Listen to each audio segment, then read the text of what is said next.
माहितीसाठी आज ठाणे महानगरपालिकेमध्ये सफाई आयोग मुकेश सावरान यांचं आगमन झालं होतं की ठाणे महानगरपालिकेतील आरोग्य विभाग, घनकचरा विभाग याचं नियोजन कसं आहे, सफाई कामगारांचे धोरण काय आहेत, काय काय सोयीसुविधा आहेत, सफाई कामगारांच्या मुलांसाठी काय योजना आहेत, या संपूर्ण इत्थंभूत आणि ठाणे महानगरपालिकेच्या क्षेत्रातल्या आरोग्य आणि घनकचऱ्याचं कामाचं नियोजन कशा प्रकारे आहे हे विस्तृत माहिती आयोग आल्यानंतर आयोगाचं स्वागत, अतिरिक्त आयुक्त 2, उपायुक्त मुख्यालय आणि उपायुक्त बोर्ड घनकचरा आणि विविध आरोग्य अधिकारी, विविध प्रशासकीय अधिकारी आणि अभियंते सगळं उपस्थितीमध्ये केलं.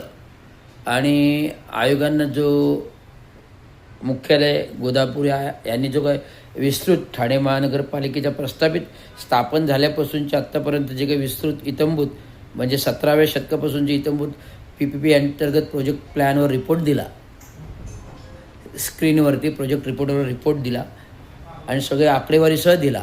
आणि चांगल्या प्रकारचं नियोजनबाबत आयोगाने प्रशंसना केली महानगरपालिकेची की चांगल्या प्रकारे, म्हणजे अजून कुठल्या महानगरपालिकेत मला आढळून आलं नाही, पण अशा प्रकारे चांगल्या प्रकारे नावाजलेलं काम सफाई कामगारांच्या बाबतीत महानगरपालिका करत आहे याचा मला सार्थ अभिमान आहे.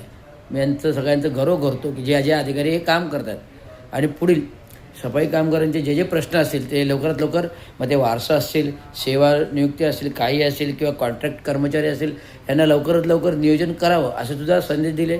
आणि युनियन, मग महाराष्ट्र म्युनिसिपल कर्मचारी युनियनने महत्त्वाचा मुद्दा उचलला म्हणजे घनकचऱ्याचा.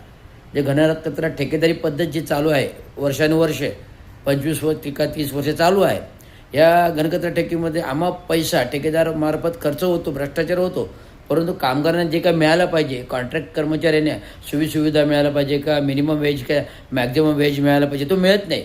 ॲक्च्युली काय झाले, 30,000 रुपये 30-28,000 रुपये पगार आहे कॉन्ट्रॅक्ट कर्मचाऱ्यांना. त्यातून हे काय करतात, ठेकेदार कंपनी 10,000 रुपये कट करतात, राहिले की ते 18,000 रुपये.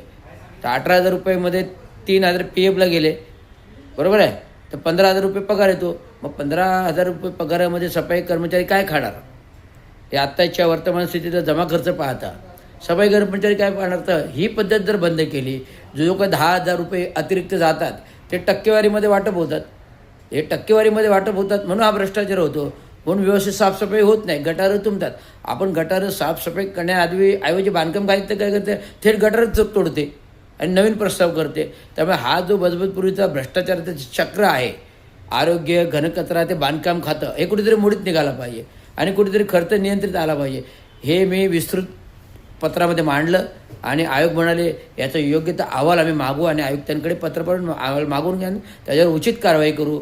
त्यामुळे मला एक प्रकारचं समाधान आहे की कामगारांचे प्रश्न उचितपणे आणि माझी कार्यकारी अभियंता आणि युनियनचं कामगारांचा युनियन लीडर म्हणून मी मांडलं, याच्यामध्ये मला धन्यवाद. जय महाराष्ट्र.